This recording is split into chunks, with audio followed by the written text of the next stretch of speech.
Un coup d'État au Mali, vous ne voulez plus de la France parce que vous ne voulez plus vous battre contre le terrorisme. On s'en va. Comme on dit en bon français, no offense.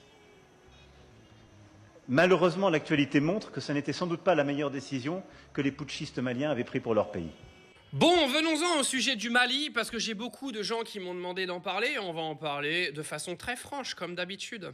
Alors premièrement, monsieur Macron, sachez que c'est pas vous qui êtes parti du Mali, vous vous êtes fait chasser du Sahel comme des malpropres, donc arrêtez un petit peu de retourner l'histoire à chaque fois. La France s'est fait dégager complètement de l'Afrique. Ça, c'est la première chose qu'il faut remettre un petit peu à sa place. Les Africains ont décidé de dégager la France pour faire confiance au groupe Wagner, hein, donc à la Russie en l'occurrence. Et aujourd'hui, on voit qu'en termes de sécurité nationale, le travail du groupe Wagner, c'est pas un grand succès. Mais la question, elle est pas là. La question, elle est que le Mali est un pays libre. Le Mali est libre de prendre les décisions qu'il veut pour sa propre souveraineté. Que la France n'était pas au Mali pour défendre le Mali, comme l'explique Emmanuel Macron. La France était au Mali pour ses propres intérêts, pour la protection des ressources, pour la protection de son commerce, et tout simplement pour l'influence de la France en Afrique, enfin du moins ce qu'il en restait.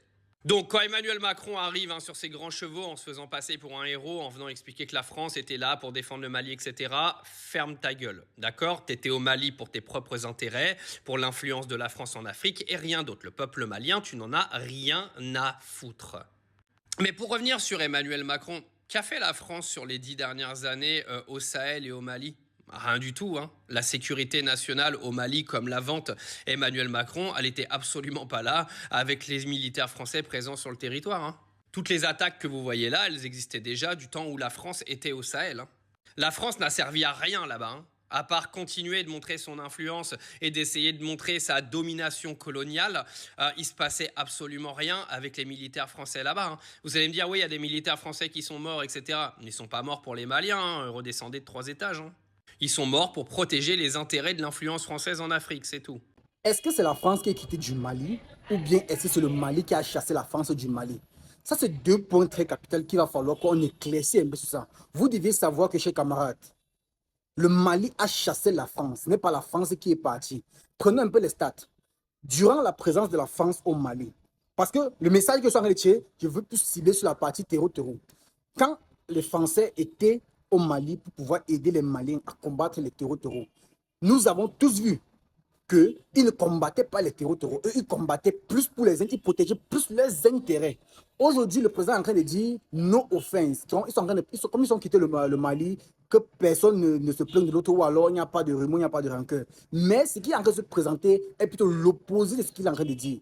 Nous voyons très bien, dans des journaux français, dans les journaux internationaux, ils sont en train de... En fait, ils sont venus en mondialisé nous dire qu'il y a toujours les Français, l'armée française, toujours dans les frontières, toujours dans les coins, toujours à combattre contre les Maliens. Et ils ont même précisé même plusieurs fois qu'ils ont même dû à financer des terreaux pour venir déstabiliser le Mali, pour pouvoir montrer aux Maliens qu'ils sont incapables de se défendre eux-mêmes, pour pouvoir maintenant faire en sorte que les Maliens vont les appeler pour venir les aider à combattre les terreaux qu'eux, ils ont ramenés. Camarades, c'est fort. C'est très fort. Vous devez savoir que l'Occident n'a pas d'amis. Ils n'ont pas d'amis. Ce qui les intéresse le plus, c'est les intérêts. Et comme je vous ai dit la dernière fois, si vous regardez les différents comptes qui sont en train de faire plus de là, regardez le sous-sol. Regardez le sous-sol, vous allez voir du l'or, du calcaire, du diamant, vous allez voir du manganèse, vous allez voir le silver, vous allez voir tout ça à l'intérieur. Au sous-sol qui sont en train de... En fait, les zones où les gens c'est plus attaqué là, vous allez voir ça là-bas.